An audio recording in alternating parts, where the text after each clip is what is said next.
দর্শক, আমরা আজকে তৈরি করব পানি।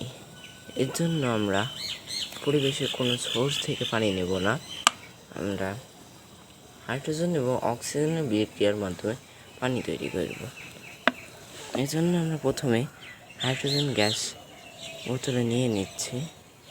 এরপর হাইড্রোজেন এবং অক্সিজেন গ্যাসের রিয়াকশনে আমরা পানি দিতে পারব। এখন আমরা আগুন ধরিয়ে দিই।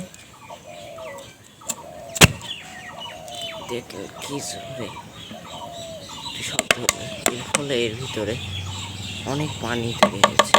আপনারা ভাবতে পারেন এখান থেকে আসা বাষ্প পানি হয়ে গেছে, কিন্তু এর ভিতরে বাষ্প ঢুকেছিল, কিন্তু এর ভিতরে হাইড্রোজেন এবং অক্সিজেনের বিক্রিয়ার মাধ্যমে পানিও তৈরি হয়েছে। আশা করি ভিডিওটি ভালো লেগেছে। দয়া করে লাইক, কমেন্ট এবং সাবস্ক্রাইব করে দিন।